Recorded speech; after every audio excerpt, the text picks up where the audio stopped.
Today I will be going over Quickies, the third edition, and this is the Handbook of Brief Sex Therapy.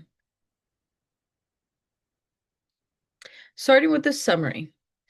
The first point it was to help therapists address clients' sexual concerns. When the book was created, it was to help therapists address clients' sexual concerns.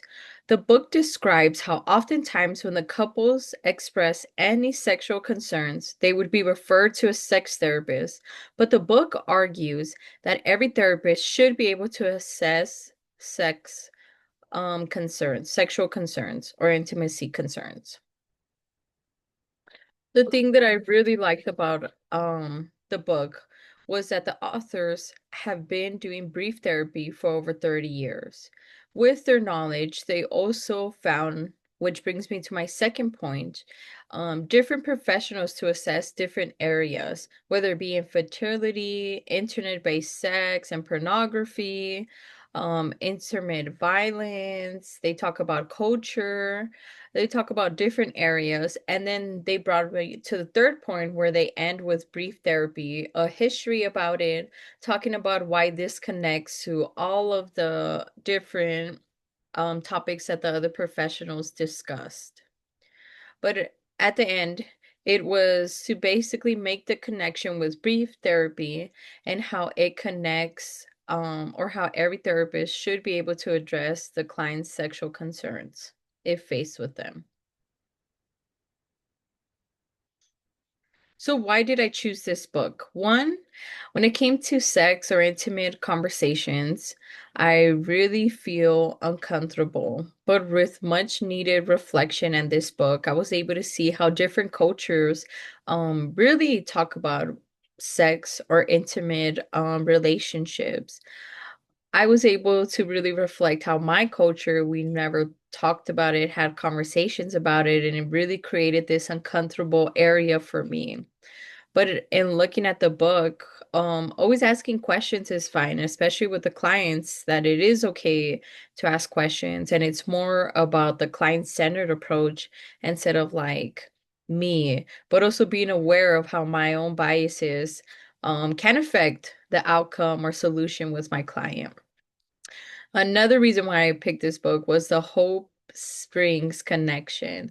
And watching that movie, we were able to see how one partner, the woman, was really engaged in what she wanted sexually and intimately, where the partner, when they went to therapy, when he was asked questions about anything related to intimacy or sex, was very closed off and didn't want to share, and at times pointed how, like, I don't want to share with a stranger. I don't want to talk about this right now. So it was really nice to see how, like, brief therapy could have worked with that couple in that book. Another thing is to learn more about brief sex therapy. Um, it's obvious, like brief means quick, and then sex therapy, I mean, addressing sexual or intimacy in a couple, right? But I was also able to understand with this book not only how do you address like with internet, how do you address domestic violence, how do you address severe or not severe, but how do you address a client who has overcome any past sexual trauma? So I really wanted to learn more about that. Another thing is the connection and meaning. During our class, we talked about a lot of concepts and we talked about a lot of system perspectives, but I really wanted to gauge a more understanding and knowledge of how does this all connect and how does sex and intimacy really affect a person? Um, Next, the overall impression and what did I learn?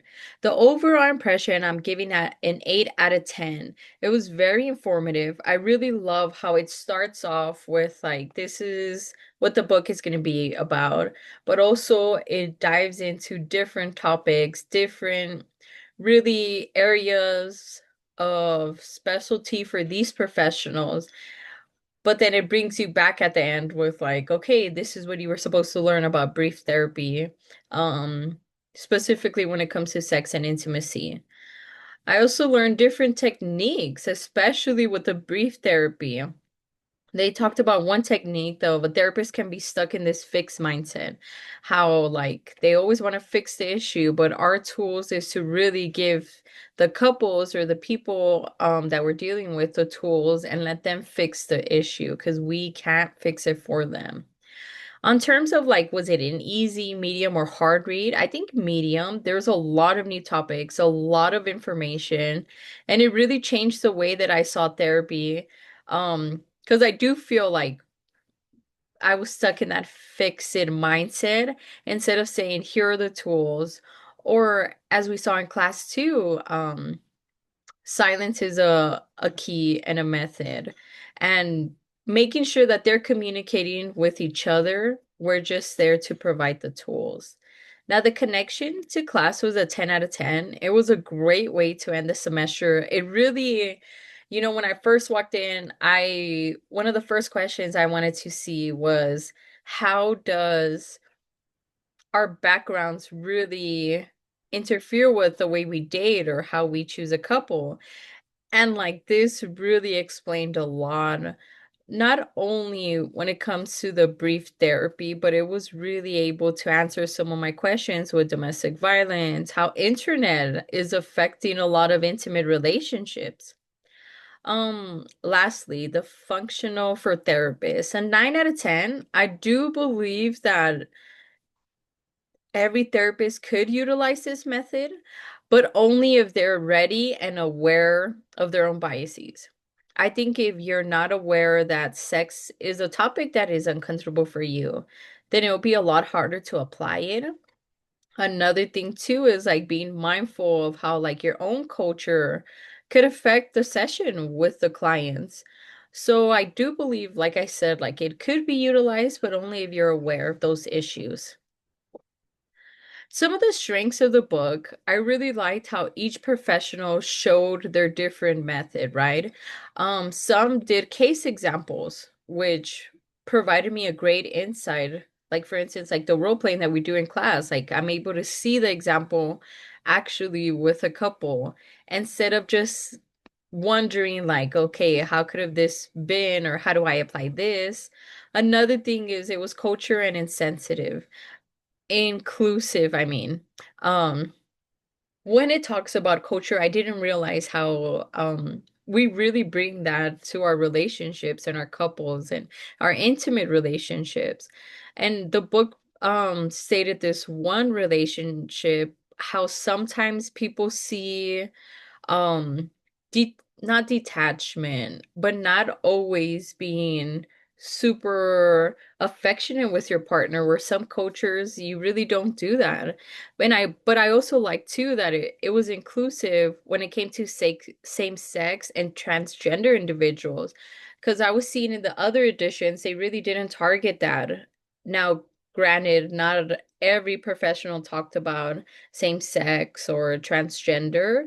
It really depended on the professional. But that brings me to the weakness. A weakness is that it really does not help therapists who are uncomfortable with talking about sex. It really didn't map out like, okay, brief therapy, here's the professionals and different methods, and then we conclude with like a step by step, get to know if you're would be able to do this or not. Um, which I think would be nice. And then lastly, dealing with clients who have severe sexual concerns. I don't think it really targeted if people had experienced trauma. And I'm saying severe trauma with sex or intimate partners. It really, I don't believe that brief therapy would be that easy for them. So I think I would think that would be a weakness or an area of improvement for the book. Now, what did I expect to learn from this book? How can sex or intimacy affect couples? I really wanted to see, okay, is this an underlying issue or is this a bigger topic that couples are using, um, not using, but are not able to say, hey, I'm lacking communication or I'm lacking this. And then it shows up with their sex or intimacy life, which I was able to get that answer. And it really is like, yes, sex and intimacy is like an umbrella, but behind that umbrella is like lack of communication. There's no affection. There's multiple things that stem from sex and intimacy that the couple needs to work on. And then can brief therapy work long term? So hence the brief. It's supposed to be quick, short sessions, but I it didn't exclusively say that this equals long term, but it did say that it does provide tools that could potentially cause a long-term solution for the couple. Now, the connection between the internet and intimacy. We're in 2025. Everyone has phones. Everyone's on social media. Everyone is impacted by the internet daily. I really wanted to dive into this to see how are people being affected more in today's society than back then.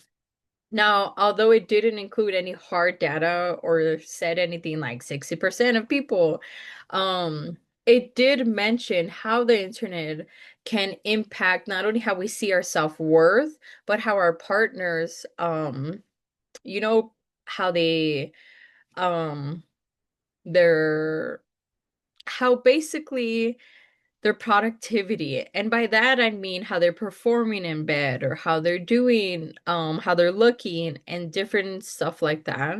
So there was ways that they were able to connect how the internet can affect them intimacy. The only thing that I would like to see is like more hard data. But overall, I was able to learn everything that I was expecting. Thank you so much. If you have any questions, please let me know.